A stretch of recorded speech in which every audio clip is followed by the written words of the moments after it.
shows Philip Seymour Hoffman as Joe King sitting at his office desk and writing the words "new narrator" on a piece of paper. Shows Gilda Radner as Lizzie Lemonade sitting in a chair opposite Hoffman's chair looking at her phone. Jan hooks over the intercom. "Juris Dr. King!" Hoffman, while winking at Radner, says, "You again? I asked you to take me off your call list." As Radner rolls her eyes, Hook says over the intercom, "The 4 Coarsemen of the Tits are here to see you." Hoffman, "The who?" Norm McDonald, Phil Hartman, John Belushi, and Chris Farley as themselves enter the office. McDonald, "We are the 4 Coarsemen of the Tits. Hoffman, "The 4 Coarsemen of the Tits, huh? Would you care to elaborate, Normie?" McDonald, "Well, sure I would." Hoffman, "Okay then, please, whenever you're ready." McDonald,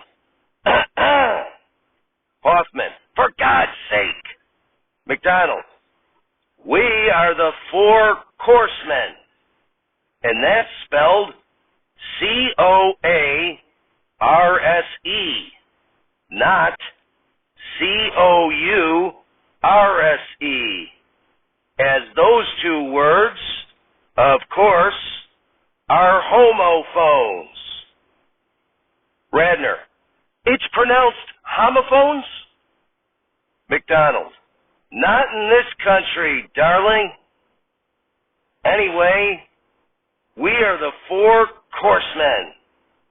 Hoffman, "Normie, how long is this going to take?" McDonald, "Oh, probably much longer than it should.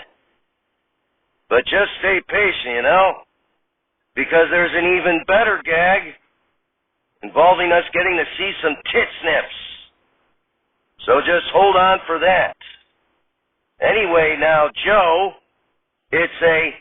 Hoffman, "It's Juris Dr. King." McDonald, "Huh?" Hoffman, "It's Juris Dr. King." McDonald, "Fine, geez, Juris Dr. King. We are the 4. Hoffman, "Thank you." McDonald, "Jesus, you're welcome. Anywho, we are the 4 Coarsemen. Not because of the first definition of coarse in the dictionary, which is rough or loose in texture or grain, but instead because of the second definition of coarse in the dictionary, which is parentheses of a person or their speech, end parentheses, rude, crude, or vulgar." And then the dictionary gives the example, quote, "a man of coarse speech," end quote.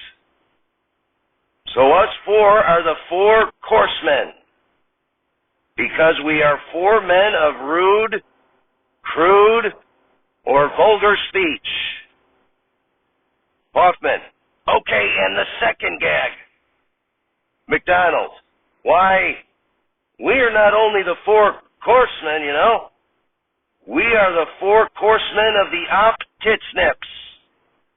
Hoffman, "Okay."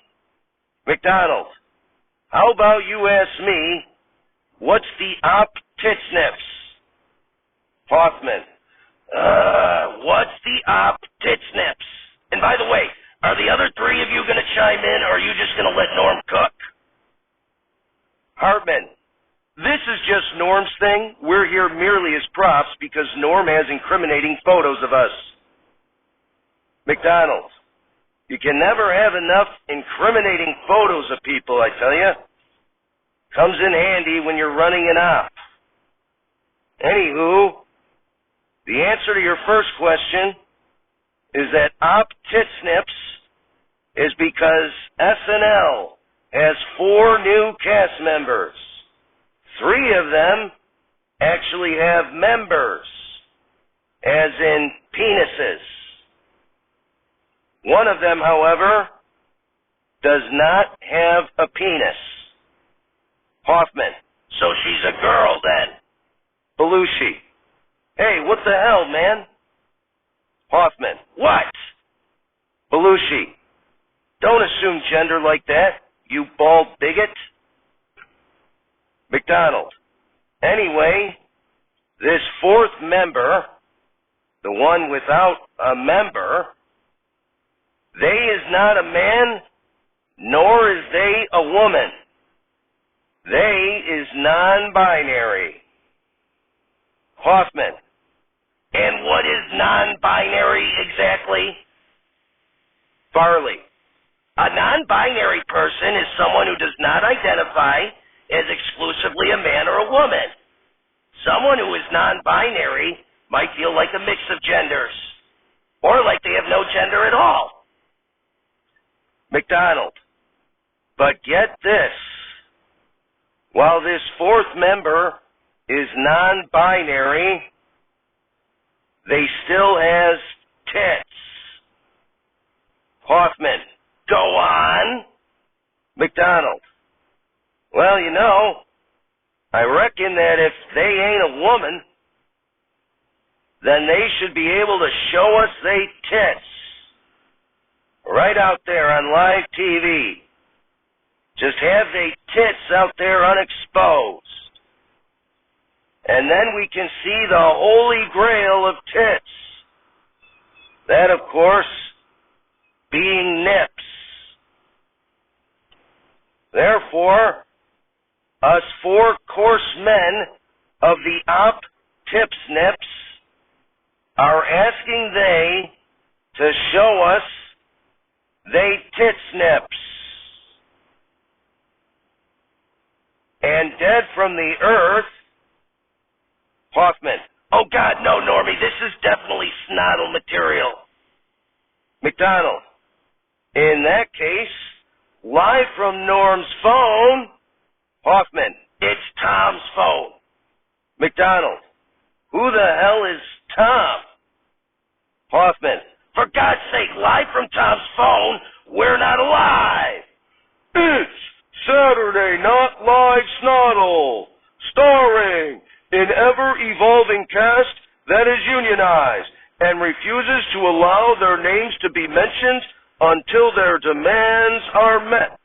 Musical guest, John Entwistle, and your host, Bill Paxton. Ladies and gentlemen, Bill Paxton. Applause, applause, applause. Paxton. Thank you, thank you. I'm happy to be here. You know, I had a wonderful, incredible career in Hollywood. Because I had the chance to be in films like Chris Farley comes out and says, "Oh my God, I can't believe you're here." Paxton. Good to see you, Chris. How have you been? Farley. I'm doing pretty good. I didn't realize you were dead. Paxton. Well, here I am. Farley. Do you want some help doing a little career retrospective? Paxton. Well, sure, why not? Farley. Our esteemed host started gaining widespread attention in the 1980s, with some of his notable credits including Breaking Away, The Right Stuff, The Big Easy, Inner Space, Great Balls of Fire, Dragonheart, The Parent Trap, Frequency, The Rookie, In Good Company, Yours, Mine, and Ours, and Vantage Point. Paxton. Chris. Farley. His other film credits include Any Given Sunday, Traffic, The Alamo, The Day After Tomorrow, Flight of the Phoenix, American Dreams, Battle for Terra, G.I. Joe, The Rise of Cobra, Footloose, Soul Surfer, Beneath the Darkness, Playing for Keeps, Truth, The Pretenders, Midway, The Intruder, Blue Miracle, and American Underdog. Paxton. Chris, buddy, based on the movies you just said, I think you're thinking of Dennis Quaid. Farley. No shit, Denny. Of course I think of you while you're hosting. Paxton. No, Chris, I'm not Dennis Quaid. I'm Bill Paxton. Farley. Oh, shit. Well, I didn't look you up on Wikipedia. I only looked up Quaid, sorry. But hey, I remember you were in Twister. Paxton. That's right, Chris. And in addition to Twister, I was in films such as Weird Science, Aliens, Near Dark, Tombstone, True Lies, Apollo 13, Titanic, A Simple Plan, Edge of Tomorrow, and Nightcrawler, as well as the show Big Love and the miniseries Hatfields and McCoys. Applause, applause, applause. Farley. You were in Titanic? Is that how you died? Paxton. Well, no, Chris, that was a movie. And I played the character who was speaking to Rose as an elderly woman in the 1990s. Farley. Oh, okay, so you got on one of the rafts then? I thought they were only for women and children. Paxton. As I said, Chris. Farley. One last thing. Paxton. Sure thing. Farley. You know Cousin Eddie from the Vacation movies? I get it mixed up. Is that your brother or your cousin?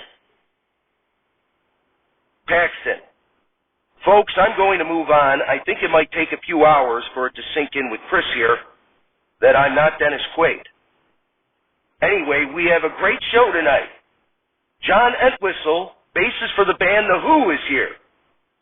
So stick around so you won't get fooled again. We'll be right back.